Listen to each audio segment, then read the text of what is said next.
Kai said he'd meet me tonight by the lake. When I see him next, I'll kiss him first. He'll pull me so close that the poems I keep underneath my shirt near my heart will rustle, the sound so soft that only the two of us will hear. And the music of his heartbeat, his breathing, cadence and timbre of his voice will set me to singing. He will tell me where he's been. I will tell him where I want to go. I stretch out my arms to make sure there's nothing shows underneath the cuffs of my shirt. The red silk of the dress I'm wearing slips neatly under the unflattering lines of my plain clothes. It's one of the 100 dresses, possibly stolen, and came up in the trade. It was worth the price I paid at a poem. I'd had such a piece of the color to hold up to the light and pull out over my head. It feels so bright. I sort the society here at the Capitol Center, but I have a job to do for the Rising, and a trade with the archivist. On the outside, I'm the society girl wearing plain clothes, but underneath, I have silk and paper against my skin. I have found that this is the easiest way to carry the poems. Wrap them around my waist, place them against my heart. Of course, I don't keep all the pages with me. I found places to hide most of them, but there are a few pieces I don't ever like to be without. I open the tablet container, all the tablets there, blue, green, red, and there's something else besides. Tiny scrap of paper on which I've written the word remember. If the society ever makes me take the red tablet, I will slip this into my sleeve, and then I'll know that they've made me forgot. I can't be the first to have done something like this. How many people out there know something that they shouldn't? Not what they have lost, but that they have lost. There's a chance I won't forget anything, that I'm immune like Indy, Xander, and Kai. Society thinks the red tablet does work on me, but they don't know everything. According to society, I've never been in the outer province at all. I've never crossed through the canyons and run down the river in the night with stars sprinkled overhead and the silvery spray of water around me. As far as they know, I never left. This is your story, the Rising official said to me before they sent me into Central. This is what you say when people ask where you've been. He hands me a sheet of paper. I look down at the printed words. The officer found me in the forest of Tana near the work camp. I don't remember anything about the last evening and night there. All I know is that I ended up in the woods somehow. I look back up, and we have an officer who is prepared to corroborate your story and claim she found you in the woods, he says. The idea is that I'd be given a red tablet, I said, to forget that I saw them take the other girls away on the airship. He nodded. Apparently, one of the girls caused a disturbance and had to be given a red tablet to several others who woke up and saw her. Indy, I thought. She's the one who ran and screamed. She knew what was happening to us. So we'll say you went missing after that, he said. They lost track of you for a moment and you wandered off while the red tablet was taking effect. Then they found you days later. How did I survive, I asked. He tapped the paper in front of me. I was lucky. My mother had told me how to identify poisonous plants. So I foraged. In November, there were still plants on the ground that could be used for food. In a way, part of the story was true. My mother's words did come back and help me survive. But it was in the carving, not in the forest. Your mother worked in the atrium, he said, and you've been in the woods before. Yes, I said. It was the forest on the hill, not one in Tana, but hopefully it would be close enough. Then it all adds up, he said. Unless society questions me too closely, I say. It won't, he said. Here's a silver box and tablet container to replace the ones you lost.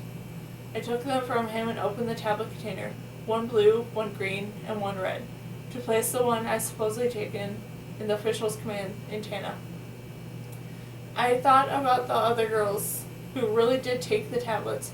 Most won't remember Indy, how she cried out. She'd have disappeared like me. Remember, he said, you can recall finding yourself alone in the forest and the time you spent foraging for food, but you've forgotten everything that really happened in the 12 hours before you went on the airship.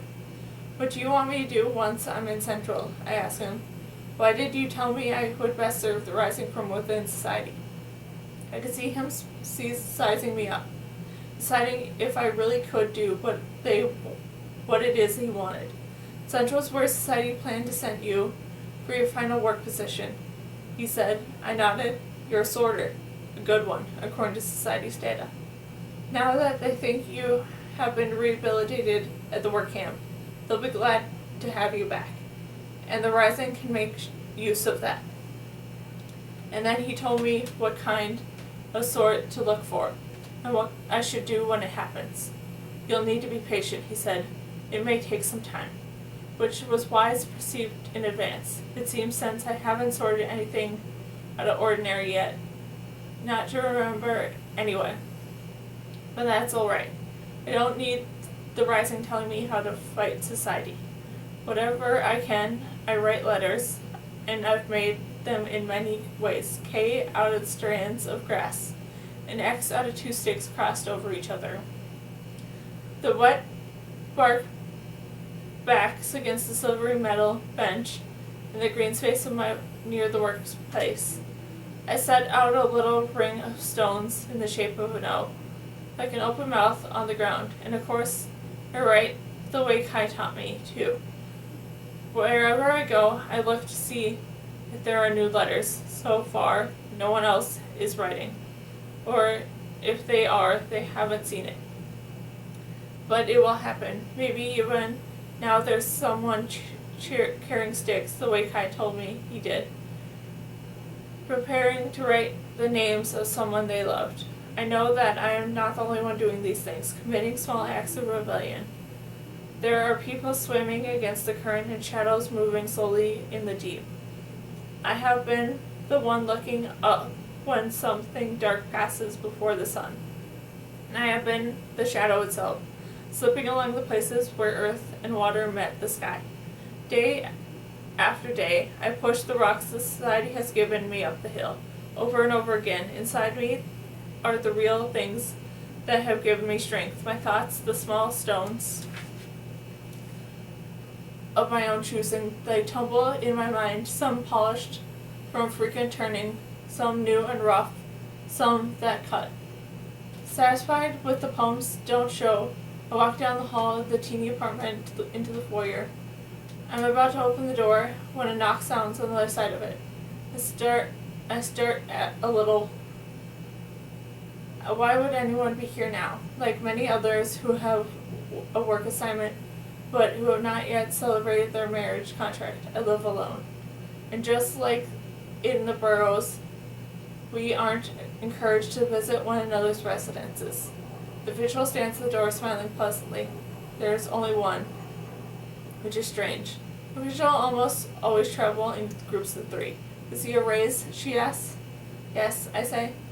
I need you to come with me, she says. You're required by the sorting center for an extra work hours. But I'm supposed to see Kai tonight. It seems that things were at last aligning for us.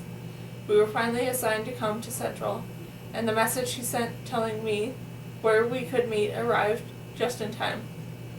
Sometimes it takes weeks instead of days for our letters to go through, but this one came quickly.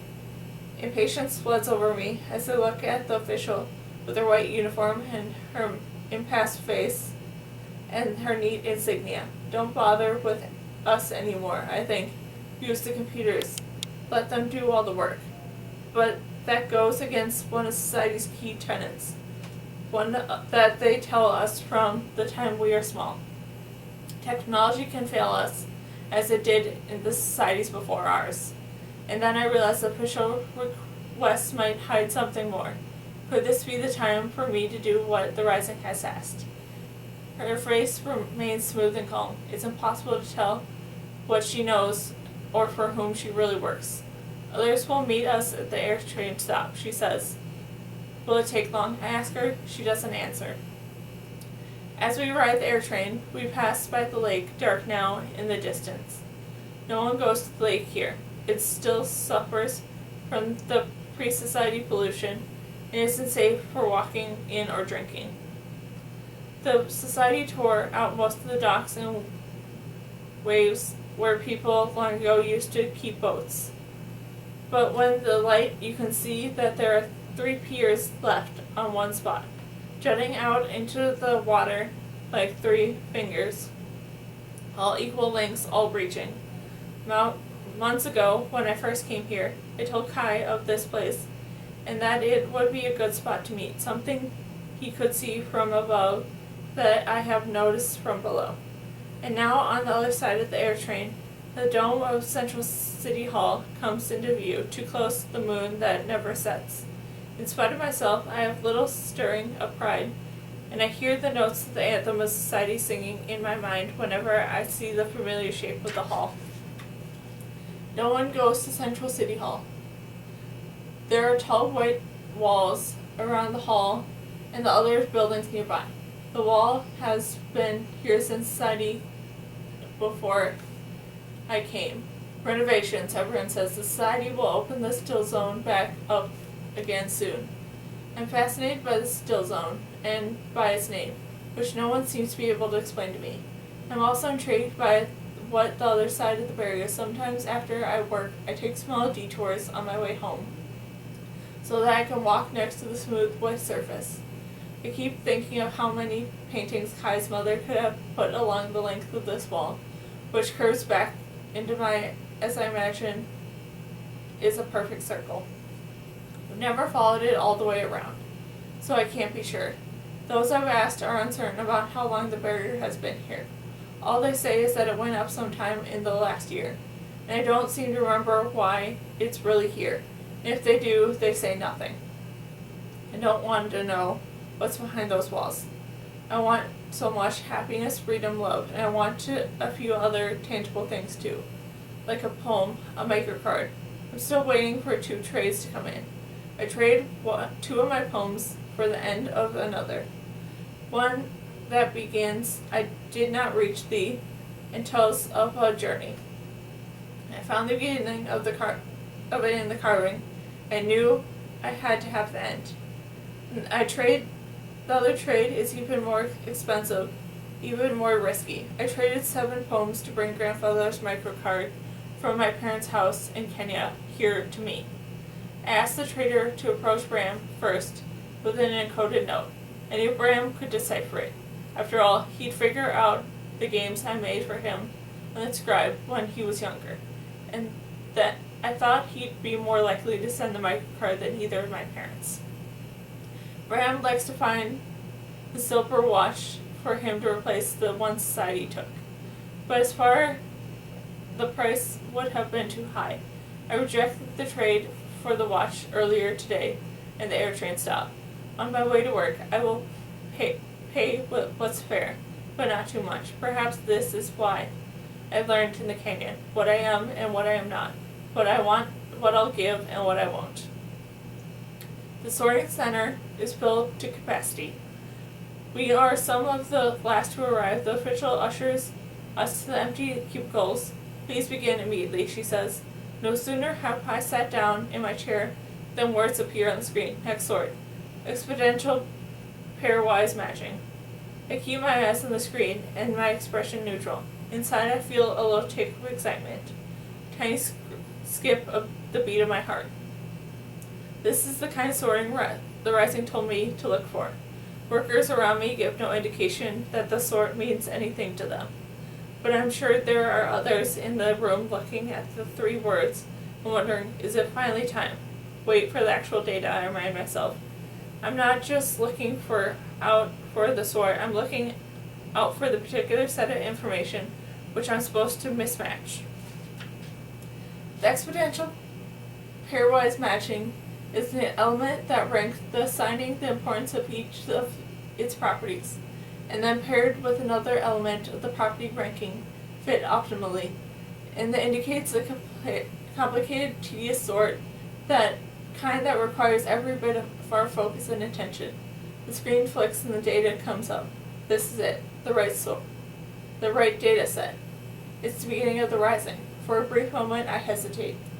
I am confident that the Rising will bug and error check the algorithm. What if they didn't? My mistake will be noted. The chime will sound and my official will come to see what I'm doing. My fingers don't tremble as I push one element across the screen, fighting the natural impulse to put the element where my training says it should go. I guide it slowly to the new location and slowly lift my finger, holding my breath. No chime sounds. The rising bug worked. I think I hear my breath of relief and tiny exhalation somewhere else in the room. And then I feel something, a cottonwood seed, of memory light in the fitting of the breeze, floating through. Have I done this before? But there's no time to follow the wisps of memory. I have to sort. It's almost more difficult to sort incorrectly at this point.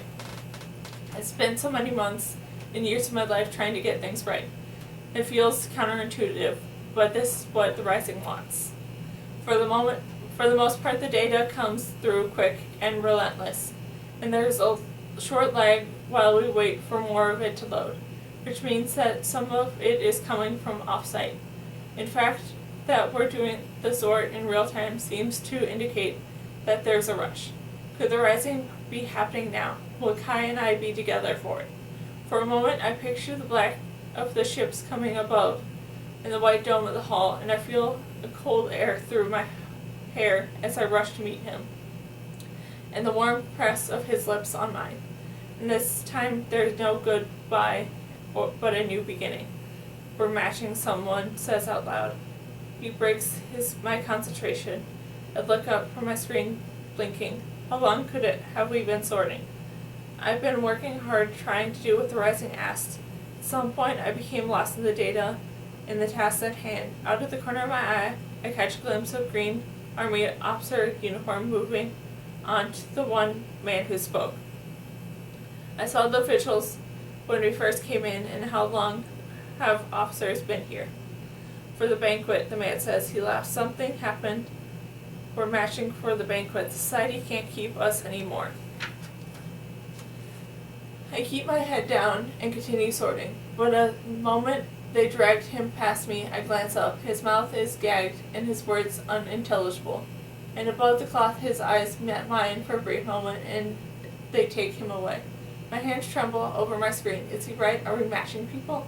Today is the 15th. The banquet is tonight. The official back in the borough told me that the match a week before the banquet. Has that changed? What has happened that will make society at such a rush? Data culled so near the banquet will be prone to errors because won't have time to check for accuracy. Besides, the match department has its own sorters. The matchers are the paramount importance of society. They should be the people higher than us to see it. Perhaps the society doesn't have more time. Perhaps they don't have enough personnel. Something is happening out there. It almost feels like they've done the matching before. But now they have to do it again at last minute. Perhaps the data has changed. If we're matching, then the data represents people. Eye color, hair color, temperament, favorite leisure activity, and could have changed about so many people so quickly. Maybe they haven't changed. Maybe they're gone. What could have caused such a communication in this society's data? Will we have time to make the microcards, or will the silver boxes stay empty tonight? Visa data comes up and gets taken down almost before I could see it at all, like Kai's face in the microcard that day. Why try and have a banquet like this when the margin of error is so high? Because the banquet is the most important celebration in society. Matching is what makes the other ceremonies possible. Society crowning achievement. If they stop having it, even for a month, people will know something is very, very wrong.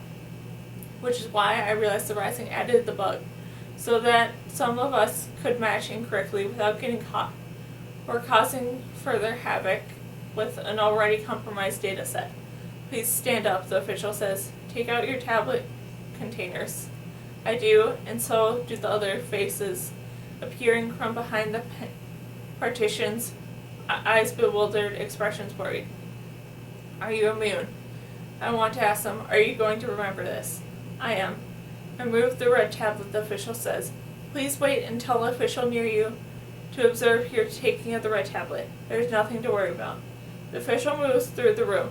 They're prepared, and once something swallowed down the right tablet, the officials refill the container right away.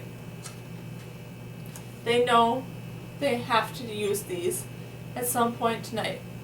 Hands to mouse, memories to nothing, red going down. Little seeds of memory float past again.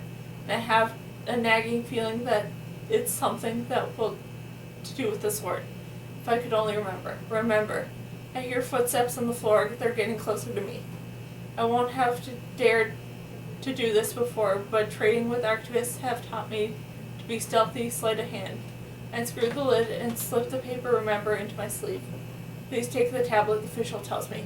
This isn't the last time. Back in the burrow, the official standing in front of me isn't going to look the other way. There's no grass beneath my feet behind to grind the tablet into. I don't want to take the tablet. I don't want to lose my memories. Perhaps I am immune. The red tablet, like Kai and Alexander and Indy. I might remember everything. And no matter what, I will remember Kai. There's too late for him to take him from me. Now, the official says. I drop the tablet into my mouth. It tastes like salt. A dip of sweat running down, or a drop of tears, or perhaps the sip of the sea.